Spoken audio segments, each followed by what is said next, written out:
Welcome to South Coast Working, the voice of working people and those who continue to build the South Coast each and every day. From the docks to the mills to the classrooms to the roadways, working people add a voice and life to southeastern Massachusetts. Brought to you by the UMass Dartmouth Arnold M. Dubin Labor Education Center.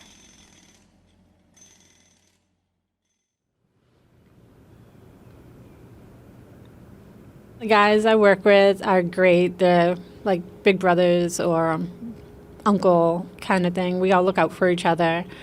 I can ask them anything. They ask me everything. Tara Williams is a construction worker in southeastern Massachusetts. Specifically, she's what's known in the building trades as a laborer. We work alongside the operators, so like we watch them when they're carrying heavy loads from point A to point B. We're there to spot them, make sure nothing falls off the forks. We help the other trades as far as getting supplies for them. We also do concrete work, stocking supplies, road work, bridges. Every day is different, and that's why I chose the laborers. My name is Andrea Maraskin. I'm a podcaster based in Boston, and I'll be your host for this episode. On an early spring day, I drove down to West Bridgewater to meet Tara, near a playground where she used to take her kids. At her current job, Tara is the only woman on the crew. Me, I've never been that girl who could hang with the guys, so I asked Tara for some tips.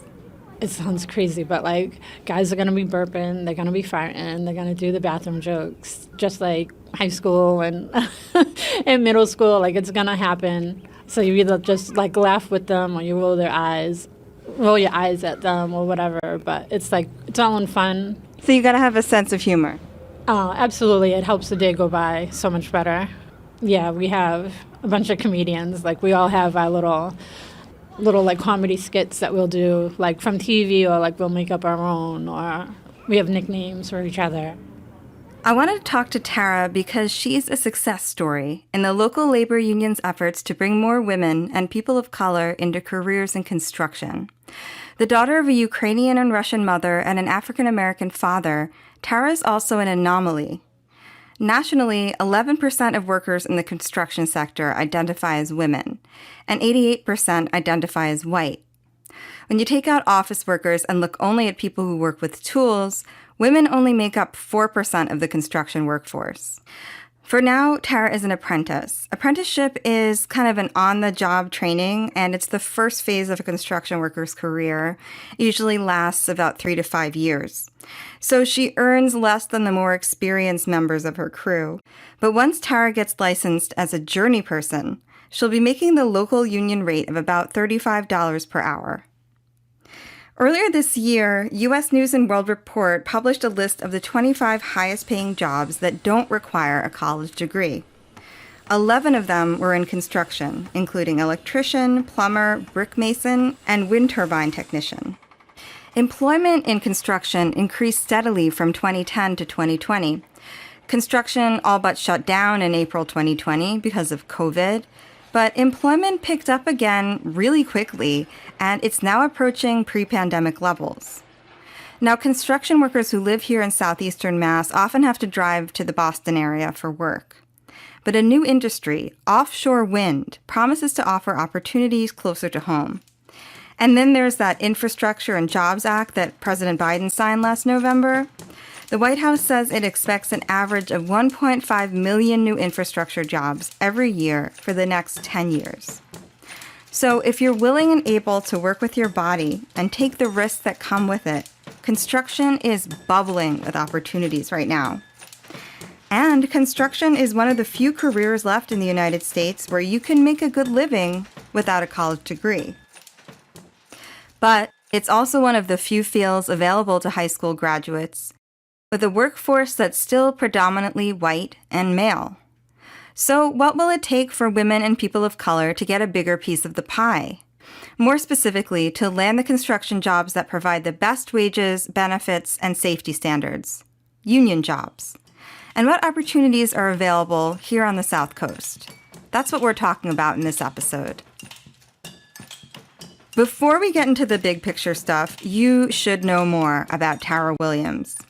Tara started her first construction job in 2019 at age 42. She told me she finds the work way more satisfying than the administrative jobs she held in the past, where she felt stuck in front of a computer. My first job was doing a bridge in Carver, Middleborough. So to see that finished product, I was there, I helped, I was in the water, because the bridge goes over the Weewegantic River. To know that, I was standing in that river and saw, underneath the bridge, on top of the bridge, and it's so close to here, it's a local job, but to, see it and, see the year etched into the bridge, just a feeling of accomplishment. When I think about Tara, the first word that comes to mind is tenacious. Take this story about her second construction job. That job was only supposed to last for a month, and then I was supposed to be laid off and sent elsewhere to another job site. So when I had my supervisor come over and tell me that unfortunately he was going to have to lay me off, I said, "No, you're not." And he looked at me like, "Yes, I'm sorry. The job's done. I have to let you go." And I said, "Okay, you can say that, but Monday morning I'm still going to be here, and I don't care if sweeping hallways or vacuuming or cleaning bathrooms or the cafeteria. I'm going to be here." So he kind of laughed and walked away. And then I saw him again later. And he was like, "Guess what?" And I was like, "What?" He was like, "I talked to payroll and I was able to move you into a different project on this job site." So I was like, "See, I told you I'm going to be here Monday." Tara has been employed at that same job site for 8 months and counting. To understand her determination to stay, it helps to know what life was like for her before construction. I'll never go back to being homeless, ever again. Tara studied business management at Fisher College, and she's held jobs in retail management, data entry, and real estate. But when her daughter and son were younger, she stayed home while her husband went to work. Then there was the divorce. Tara didn't have her own savings, so she was stuck providing for herself and the kids on child support. And she struggled to find a job, any job. I was in a shelter. I was homeless with my kids. And I was just trying, to get it together. And I had nothing. I learned how to coupon just to get by. And I was looking at every opportunity I could. I was on job boards all the time, whether it was Indeed or Craigslist, just looking for something, but I didn't know exactly what I was looking for. I was willing to do anything. I was willing to bag groceries, but I was told that I was overqualified, to even bag groceries. But I'm like, I just need a job. It's okay, I'll bag groceries. I learned that Friendly's has free kids meals on Tuesday night, so I learned the restaurant pattern of how to get the kids free meals. We'd still go to Canopy Lake Park as a fun day, or Six Flags, just anything, so they didn't realize how bad it was when we were living in a shelter or being moved, and just letting myself know there's a better day coming. Years back, when Tara was working for a real estate company flipping houses, she saw workers tearing down walls, remodeling kitchens and bathrooms, and she thought, "That's really cool. I could do that." But she had no idea where to start. Unless you know somebody or you knew somebody's uncle. I was thinking the union, you couldn't get in. And I'm like, I don't know anybody in the union. And I'm a girl, too, so I was just like, are they even going to take me? I could picture myself, but I wasn't sure how to get from point A to point B. As a child, it seemed like everywhere we went, my father would always be talking about projects that he worked on, or that maybe he worked on with his father. And it was the same for me. Now I drive my better half crazy because everywhere we go, I say, "Oh, I worked on that building," or "This company built it, that's union," and so on and so forth. Jim Pimentel is a vice president and organizer with the Bricklayers and Allied Craftsmen. He's also an officer on the Southeastern Massachusetts Building Trades Council. He was a bricklayer, his father was a bricklayer, his grandfather and great-grandfather, all union bricklayers. Jim says that in the 20th century, there was a club mentality around the building trades. Or you could think of each trade as its own club, each made up of members of a different ethnic group. The masons might have been comprised primarily of Italians and Portuguese, and the carpenters, the guys that hung drywall might have been French. Those ethnic groups were all European. We've made much more of an effort, in particular over the last 10, 20 years, I'd say, to try to diversify, and it's working. There are numbers to back up what Jim's saying. Building trades unions report race and gender data to the state for their apprentices. In the second quarter of 2021, 2,068 apprentices identified as people of color. That's 30% of union apprentices in Massachusetts. Jim says an even bigger challenge has been to bring women into the trades. In that same quarter, about 10% of union apprentices in Massachusetts were female.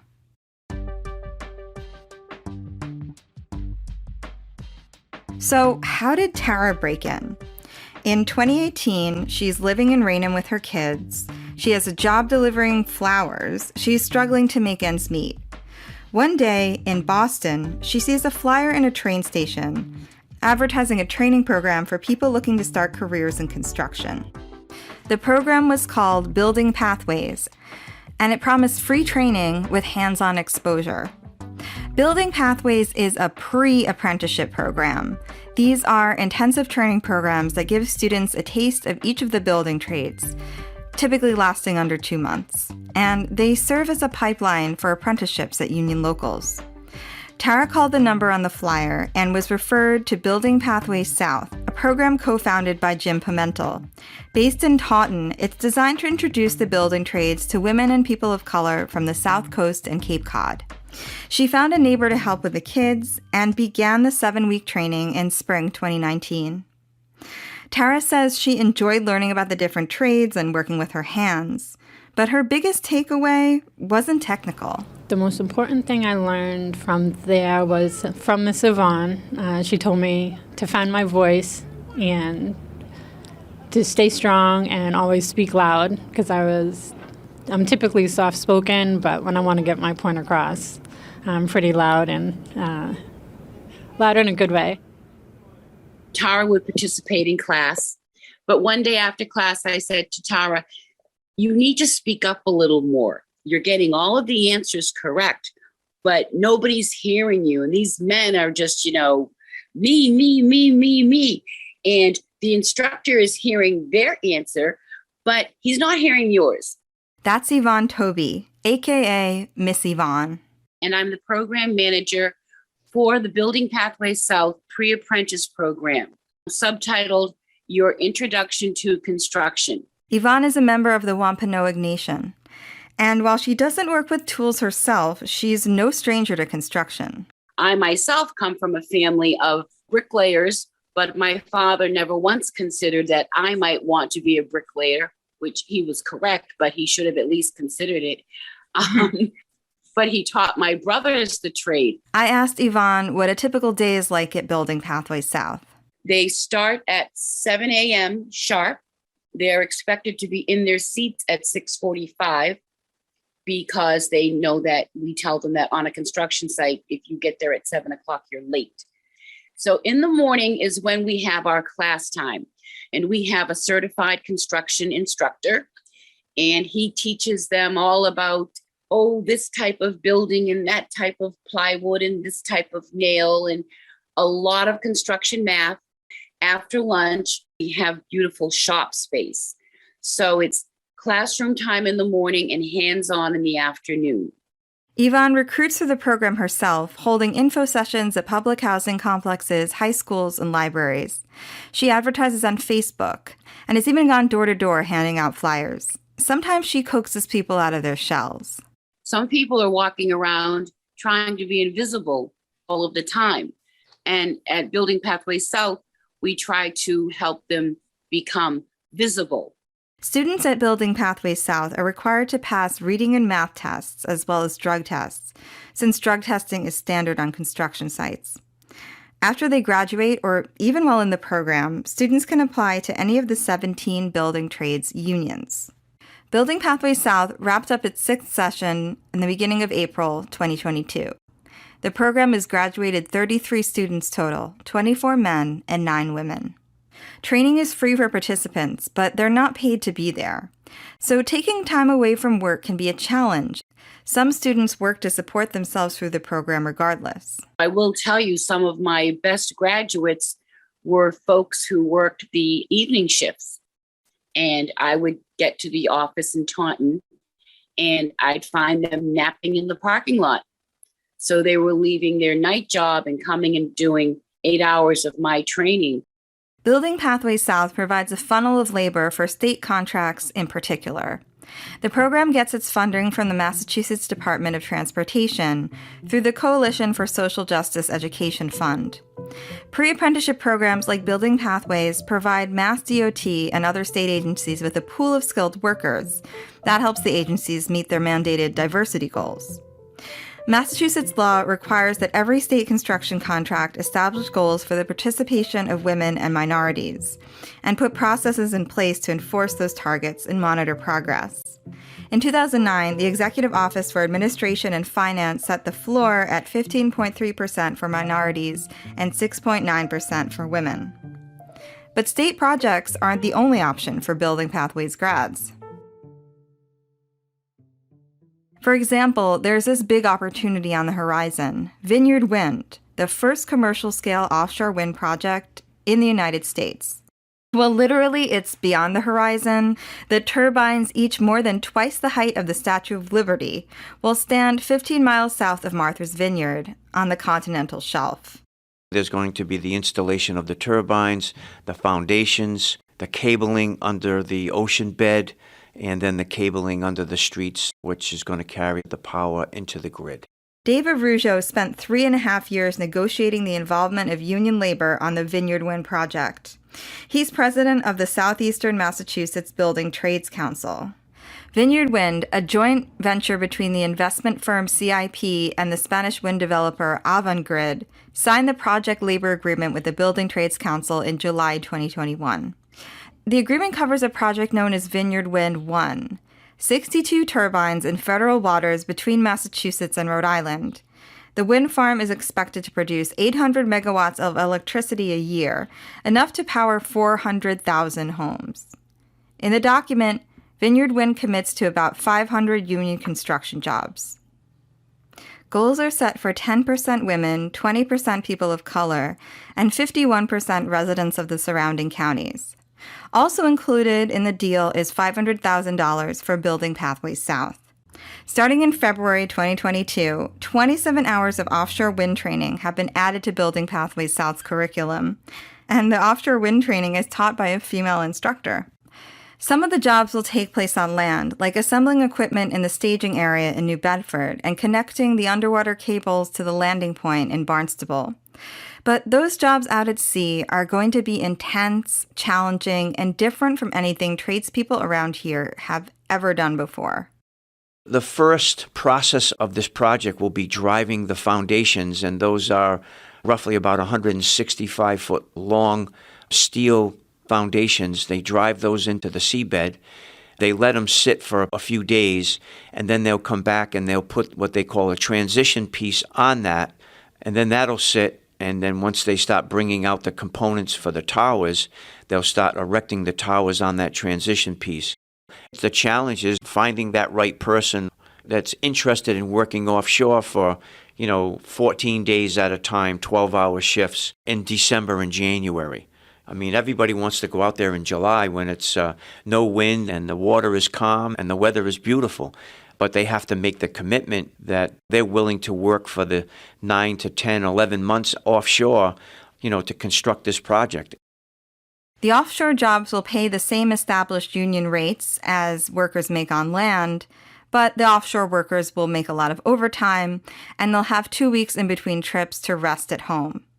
Dave says if the turbines are maintained and eventually upgraded, they could generate energy and provide jobs maintaining them for as long as 60 years. Dave is eagerly waiting for construction to begin out in the ocean, hopefully in the second quarter of this year. And he thinks the project will be pretty popular. I mean, you're not looking at, as you drive on 195 through Somerset, you're not seeing that black cloud coming out of the stack there at the Somerset power plant. There are some people who don't feel that way, i.e. the fishermen, that you're encroaching on their livelihood out there and how that is really at the end of the day going to affect them. I mean, I would hope that there's been enough studies that they are going to feel comfortable and that it will, at the end of the day, work out for everyone involved. Being able to get into construction. Kim Wilson is showing me around New Bedford, the city where the staging ground for Vineyard Wind is being built. It's also the port where ships carrying workers to the wind farm will dock.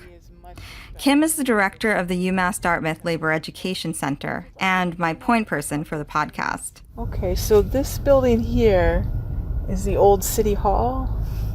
And then I'm not sure when it happened, when City Hall moved across the street.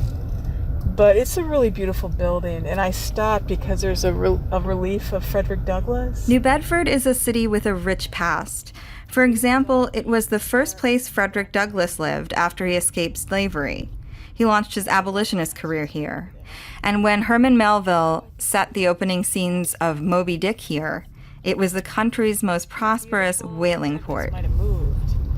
But so ahead of us is the Whaling Museum, which is really famous. When you talk to people from Massachusetts, they've all gone there as kids, which is kind of sweet.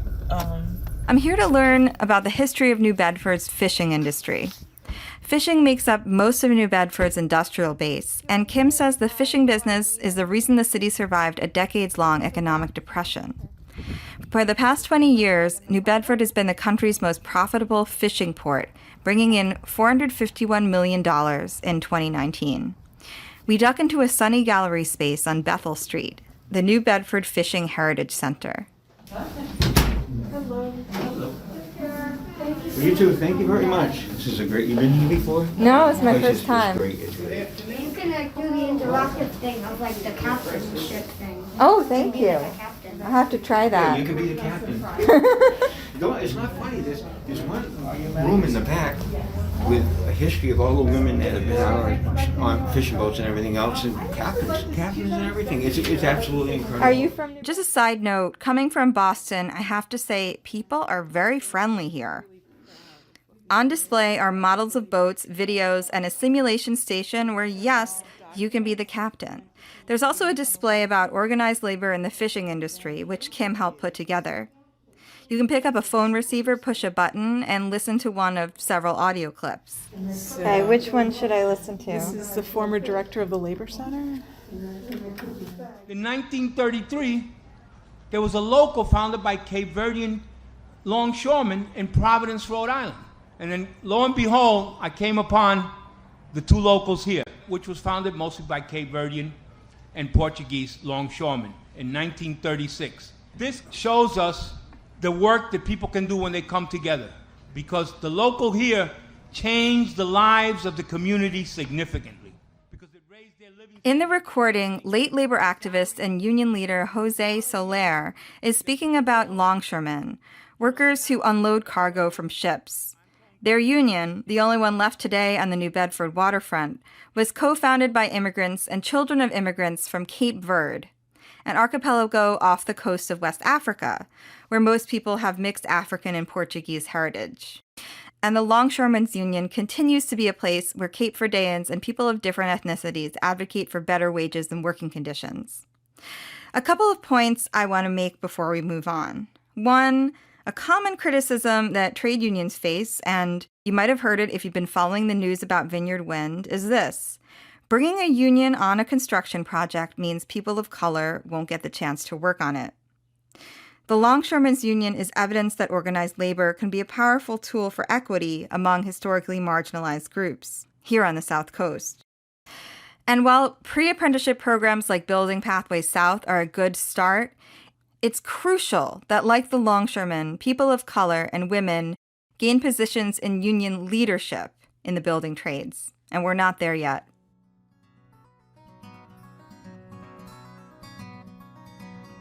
My second point, well, it's less of a point and more of a piece of the story I want to acknowledge about Vineyard Wind.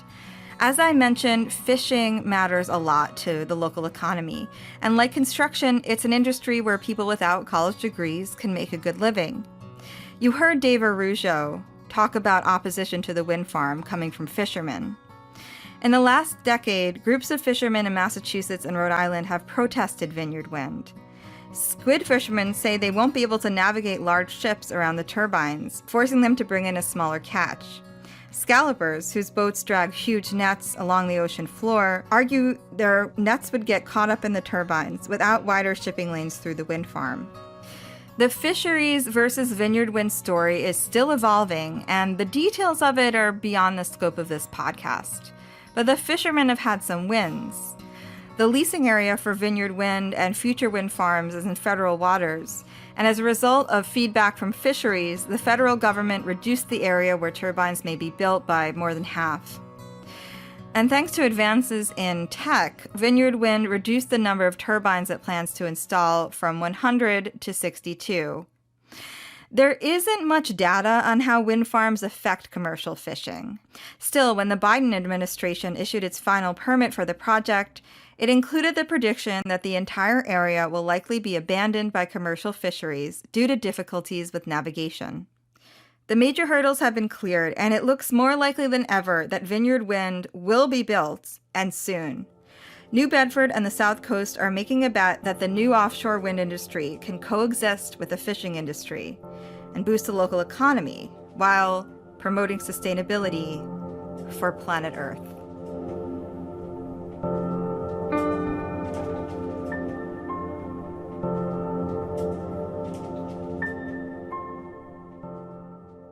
So, what does a person need to get a construction job here on the South Coast? You need to be 18 or older and have a high school diploma or GED. You need a driver's license and reliable transportation. You need to be drug-free. To work in some of the trades and in offshore wind, you'll need some additional training. And officially at least, and definitely to get into Building Pathways South, you need documentation to prove you can legally work in the United States.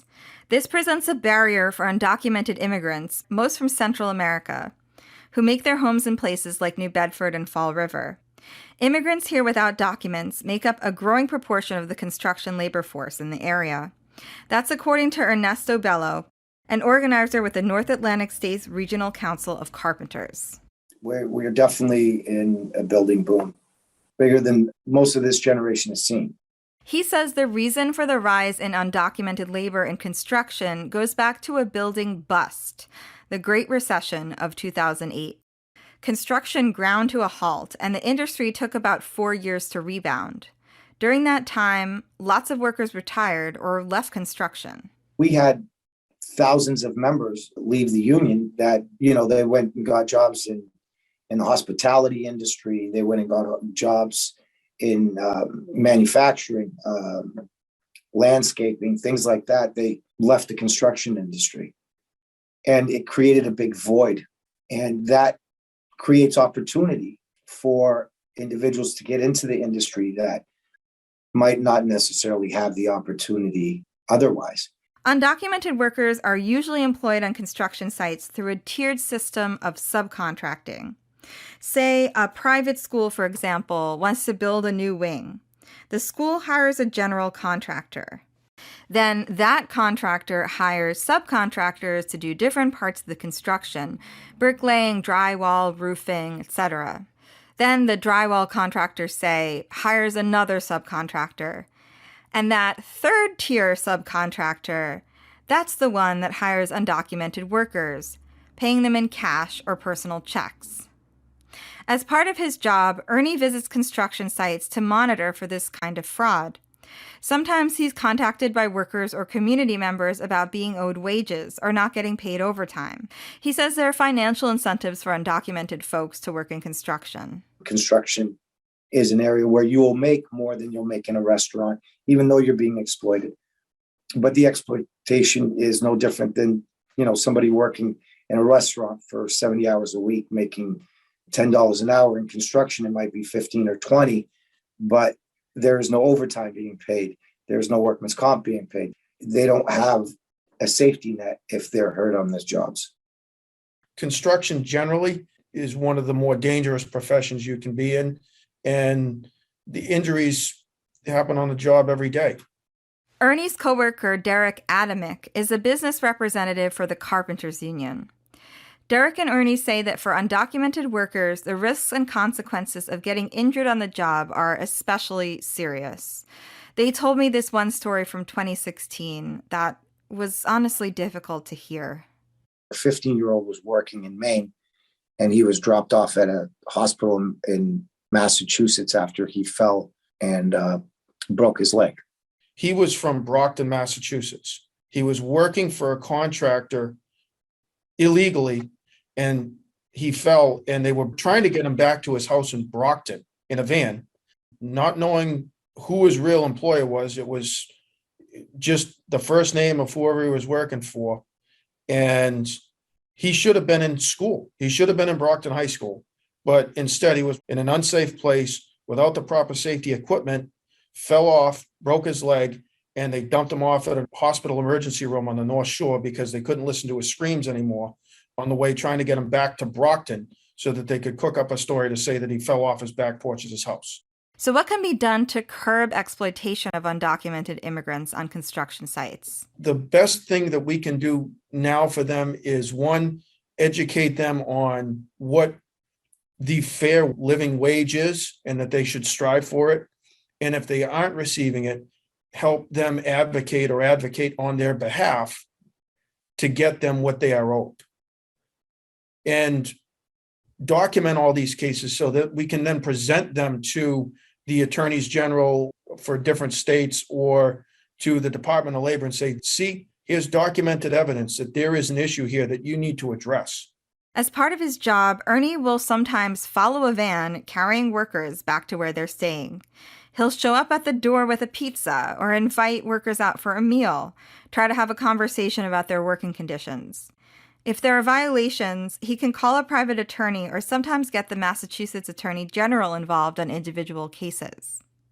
But to bring undocumented workers out of the shadows and into programs like Building Pathways requires changes to immigration law. Ernie is himself an immigrant from Canada, and his parents came from Portugal and Italy. Ernie says the construction industry needs immigrants, and it frustrates him that people coming to the U.S. today aren't granted the same opportunities as immigrants had in the past. We're in a crisis where up until the 70s, the United States was very receptive to immigration. It was, look, this is a land of opportunity. And we've always had a need for a workforce to do the jobs that individuals that are second, third generation Americans no longer want to do, whether it be because they've been educated, formally educated, so that they can go into office buildings. And you still need a workforce that is a labor force that actually builds something, creates something, does something, something you put your hands on. People that work with their hands. Because construction, first, you can say it was the Irish, then it was the Italians, then it was, several countries in Europe immigrated to the US, and they were the backbone, the working class that got their hands dirty. And you don't see that immigration from Europe anymore. So the immigration needs to come from somewhere. And I feel, I hate to say this, but it's the reality. There's, the racism because of these people not looking like them, not speaking the languages that previous immigrants have spoken. He don't look like me, you don't talk like me. I don't want him here. So, yeah, I feel like the reason that there is such pushback on immigration is because it's not European immigration. Call it the American dream, call it a good life. It's about more than work. It's about freedom, stability, spending time with loved ones. You can live this kind of life with the foundation of a living wage, health care, time off, and the assurance that you'll have something left when you retire. So before we end this episode, let's see how Tara Williams is living now. These days, Tara lives in Raynham with her kids, ages 10 and 12. 4 mornings a week, she gets in the car before 5:30 to make it to work by 6. A nanny gets the kids ready and drives them to school and picks them up at the end of the day. Tara works 10-hour days, so she has Fridays off to take the kids to school and back and get involved in their extracurricular activities. Tara has also leveled up her family vacation game. When we went to Florida, we were able to go to busch gardens and go to water parks where I wouldn't have been able to do that before. And even on an office salary, there was no way that I'd be able to do that and have it paid and not go crazy charging credit cards. She owns a reliable car, and she's saving up to buy a house. Within the union, Tara makes sure to stay visible, attending meetings, barbecues, holiday parties, and keeping in touch with her business manager. It all sends the message, I'm here. When the next job comes around, I'm ready to work. And she has this message for people interested in working in construction. Just do it. Like, if you have anything that you'd want to get in the construction industry, just go out and do it. Like, Building Pathways is a great program as far as being able to try all the trades to see what field you might like to go into. But like I've said, like anybody that I've talked to, I'll give you my phone number, my email. Like, if you want to talk to me, if it's 8 o'clock at night, it's okay. Just call me. I'll answer any question you have. I'll tell you the goods and the bads, the good do's and the don'ts, anything.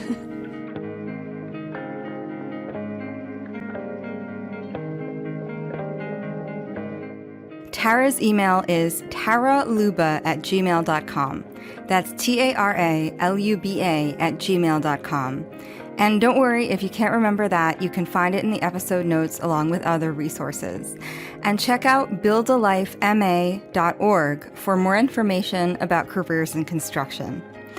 If you enjoyed this episode, share it with someone who you think would enjoy it too. It really helps us get the word out. And don't forget to subscribe for more stories of working people on the South Coast of Massachusetts. South Coast Working is a project of the UMass Dartmouth Arnold M. Dubin Labor Education Center. Learn more at umass.edu/labored. This episode was produced by me, Andrea Maraskin. The executive editor is Kim Wilson. We had production help from Rachel Dufresne. Special thanks to Liz Skidmore, Laura Orleans, Avery Brookins, Camilo Viveros, and Jim Snow. Music in this episode by Poddington Bear, Blue Dot Sessions, Johnny Ripper, Doyak, and One Man Book. If you'd like to learn more about Vineyard Wind and the story of offshore wind in New England, I highly recommend the series Windfall from the podcast Outside In. Go to windfallpodcast.org or search outside/in your podcast app. It was a big help for me when putting together this episode. Thanks for listening, and see you next time.